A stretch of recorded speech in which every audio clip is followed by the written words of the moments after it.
Rescisão. O tema do vídeo de hoje ele vai ser em cima da rescisão de contrato de trabalho dentro do SAP. Mais especificamente sobre os dias de férias indenizadas sobre o aviso prévio, correto? Hoje eu estava trabalhando e um cliente acabou acionando, me chamando ali para uma análise, na qual ele estava fazendo duas rescisões de contrato de trabalho, tá?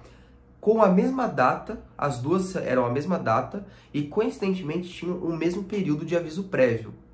E estava pagando a 2 dias e meio a mais, ou seja, um a mais de férias para uma rescisão e a menos para outra, ou seja, uma estava recebendo 5 e a outra 7,5. E ele falou: João, isso aqui tá errado porque as duas rescisões estão iguais e tá pagando diferente. Preciso que você analise. Aí eu falei: sem problemas, vamos analisar, tá? E esse tema é algo que gera bastante dúvida no SAP e acredito que até mesmo no dia a dia aí da folha de pagamento dos analistas, porque é uma continha bem chatinha de ser feita, mas vocês vão ver que com o exemplo que eu vou dar aqui vai ficar bem tranquilo de entender. E se vocês tiverem também exemplos de como resolve esse tipo de problema, não deixe de comentar aqui, porque isso pode ajudar outras pessoas, correto? Bom, então vamos lá. Qual que é a grande questão? Nessa análise, a gente sempre tem que prestar muita atenção em 3 fatores, tá? O último dia ativo do meu colaborador, os dias de aviso, aqueles dias que ficam gravados lá no Infotipo 661, tá? E também a gente precisa ficar muito atento ao contingente de férias em aberto do colaborador, ou seja, não precisa nem só em aberto, na verdade, né? Só o contingente de férias, porque a data que ele entrou na empresa, ou seja, aquele diazinho daquele mês que ele entrou na empresa, ele faz muita diferença no final das contas. E foi exatamente esses dias que fizeram a diferença para a análise desse caso. E justamente essa diferença foi uma diferença por conta de 3 dias. 3 dias fizeram a diferença nesse caso. Eu vou explicar para vocês desenhando num papel, eu acho que fica muito mais fácil. Então vamos para o papel, vamos entender esse caso, porque depois vai ficar tudo mais claro. Lembrando que esse é um caso do dia a dia, ele de fato aconteceu, e eu decidi compartilhá-lo com vocês. Por que não, né? Às vezes pode ajudar alguém. Então vamos lá para o papel. Bom, pessoal, então vamos lá pro exemplo que eu comentei, tá? Eu vou citar 2 exemplos, tá? Aqui nesse caso. Então eu vou dividir a minha folha no meio aqui, para fazer um exemplo de cada lado. Vocês podem ver que a minha linha não está muito reta. E vamos começar, tá? Qual que é o nosso primeiro caso? Nosso primeiro caso, o último dia ativo do nosso colaborador foi no dia 30/6, ou seja, ele foi um inativo a partir do dia 1/7 de 2020 e seu último dia ativo foi dia 30/6, tá? Então, como é que eu faço a análise, tá? Eu coloco aqui primeiro, ó, último dia ativo do nosso colaborador é igual ao dia 30/6 de 2020, tá bom? Então, esse é o nosso último dia ativo. Quantos dias de aviso prévio indenizado foram pagos para esse colaborador, tá? Então, os dias de aviso igual a 90 dias. Esse cara recebeu 90 dias de aviso, tá bom? Qual que é o contingente de férias dele? Isso é muito importante, tá? Nesse caso aqui, ele entrou na empresa no dia 16 de um mês específico, correto? Então, eu coloco sempre assim, ó, contingente de férias. Aí eu coloco aqui, início no dia 16 e fim no dia 15. Então, aqui eu tenho meu contingente de férias também, tá?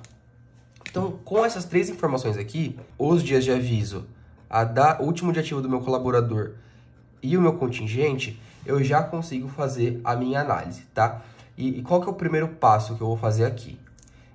Eu vou projetar esse aviso baseado no último dia ativo do meu colaborador. Ou seja, o aviso prévio projetado, tá? Como é que é essa conta no SAP? Ele vai pegar o último dia ativo, tá? E vai somar com os dias de aviso. Dias de aviso. Ou seja, no nosso exemplo, isso ficaria mais ou menos assim, tá? 30/6, que foi o último dia ativo dele, mais os 90 dias. O resultado dessa conta, ele vai ser igual ao dia 28/9. Então, o resultado dessa conta, vou colocar aqui no canto, vai ser dia 28/9 de 2020. Tá bom, pessoal? E agora, o que eu gosto de fazer? Eu gosto muito de fazer isso porque deixa bem claro as informações, tá? Eu faço uma tabelinha, tá bom? Então, eu coloco aqui, primeira coluna eu coloco início, a segunda coluna eu coloco fim, a terceira coluna eu coloco dias projetados e a quarta coluna eu coloco se ganha ou se não ganha o AVO. No caso, a gente está falando das férias, né? Então, feito isso, eu vou começar a montar a minha tabela. Como que eu vou começar essa análise, tá? O último dia dele foi no dia 30, certo? Então, eu vou começar a minha projeção, ou seja, a partir do dia 1/7, tá? Que é o dia subsequente a essa data. Então, o meu início da projeção é dia 1/7 de 2020. E o final desse período aqui, ele não vai ser os 30 dias. Ele vai ser quando, no mês 7, esse colaborador finalizaria esse contingente, tá? A gente não viu aqui que o início é no dia 16 e o fim é no dia 15? Então, esses dias aqui, do dia 16 ao dia 30, ficaram aqui dentro desse mês, tá? Do mês 6. Os próximos 15 dias ficarão no mês 7, ou seja, o meu fim, olhando o contingente, vai ser no dia 15/7 de 2020, tá bom? Isso porque o meu contingente, ele é sempre, né, começa no mês e termina no outro, tá? E aí eu monto essa tabelinha aqui, geralmente no Excel, tá? Dias projetados é a diferença da data fim menos a data início. Então, a conta dessa data menos essa data, ela vai me retornar 14 dias, tá? Então, eu faço isso primeiro. Eu ainda não preencho essa coluna, tá? Eu venho para a próxima data, correto? Porque ainda não acabou, não cheguei no dia 28/9, então eu continuo contando, tá? O meu último dia aqui foi dia 15, então eu vou começar pelo dia 16/7 de 2020, tá? Até quando? Até o dia 15/8. Aqui sim, temos um contingente completo, correto, pessoal? Então, do dia 16/7 até dia 15/8, eu tenho um AVO completo do meu colaborador, ou seja, 2 dias e meio, tá? Então, aqui eu tenho o 30 dias, tá bom? Ainda não preenche essa coluna aqui, tá? Próximo mês, tá? Porque ainda não cheguei no dia 28/9, tá bom? Já vou até fechar aqui, que não vai passar daqui. Então, eu vou lá pro meu próximo mês. Então, eu coloco aqui dia 16/9 até dia 15, desculpa, aqui é dia 16/8, né? Um dia depois dessa data aqui, até o dia 15/9. E aqui eu também tenho 30 dias, que é a diferença dessa data até essa data, 30 dias. Ainda não preencho a coluna da direita ali, tá? E aí a gente tem o último cenário, que vai ser a finalização da nossa tabelinha aqui. O que eu faço? Eu venho aqui, mesma linha de raciocínio, coloco aqui no dia 16/9. E aí, eu tenho até 28/9, pessoal. Por quê? Porque nesse caso, o meu aviso projetado acaba no dia 28/9. Então, não posso contar até dia 15 do mês seguinte, até dia 15/10. É até dia 28/9. Então, eu coloco aqui 28/9 de 2020. Aí, eu preencho minha data. Então, aqui eu tenho a diferença dessas duas datas. São 9 dias, tá? E aí eu venho fazendo minha avaliação, tá? 14 dias, eu ganho ou não ganho o AVO? Né? Lembrando que eu tenho que ter 15 dias para poder ganhar o AVO. Nesse caso, eu não ganho o AVO. Não ganho o AVO, tá? No 30 dias, eu já trabalhei acima de 15, teoricamente. Então, sim, eu ganho um AVO. Aqui, na linha do mês 8 até o mês 9, também ganho um AVO. E aqui na linha do dia 16 até o dia 28, eu não ganho AVO porque eu tenho apenas 9 dias, tá? Então, qual que é a minha conclusão, tá? Logo, esse exemplo, o nosso colaborador, ele tem apenas 2 AVOs.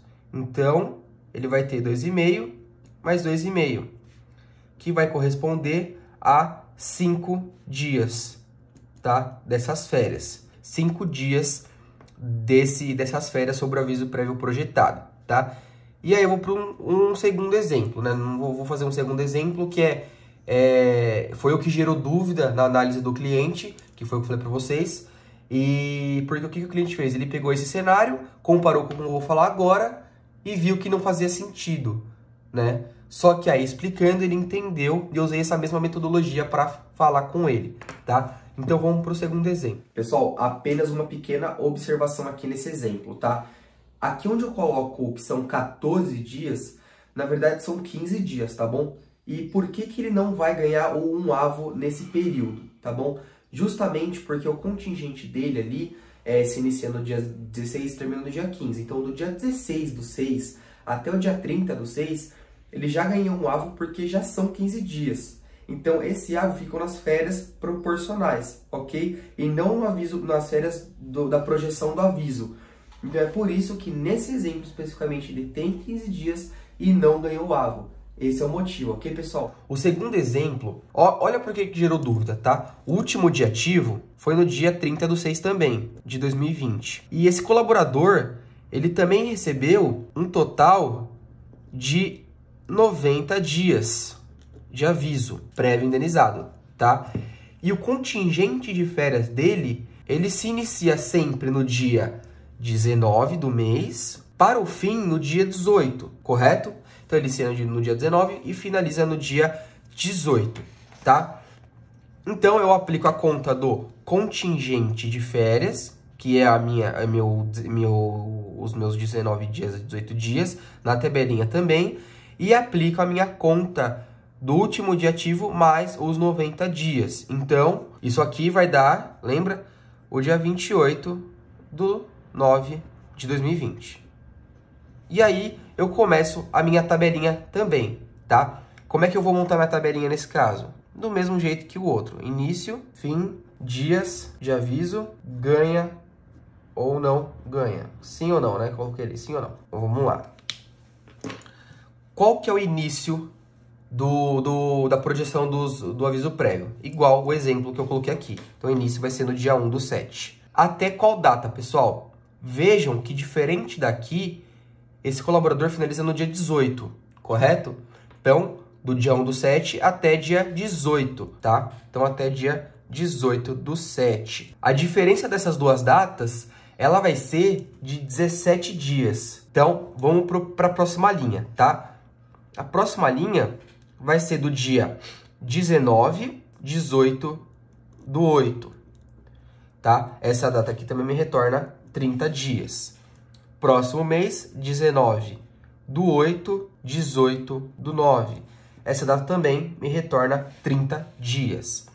Para o próximo mês, dia 19 do 9 até dia 28, porque é a finalização da minha projeção. Não posso passar disso. Então, 28 do 9. E esse total aqui me retorna 9 dias. Pessoal, só retificando, aqui não é 9 dias, tá? Aqui são 12 dias. Eu acabei olhando ali por outro exemplo. Então, aqui são 12 dias. Tá? 12 dias. Mas também não altera o nosso resultado final, porque não foram 15 dias. Então, continua normal, tá? Aqui sim eu tenho 9 dias, correto? Do dia 19 até o dia 28. E aí sim eu começo a minha análise. Então, aqui, 17 dias, correto? 17 dias eu ganho o avo, beleza?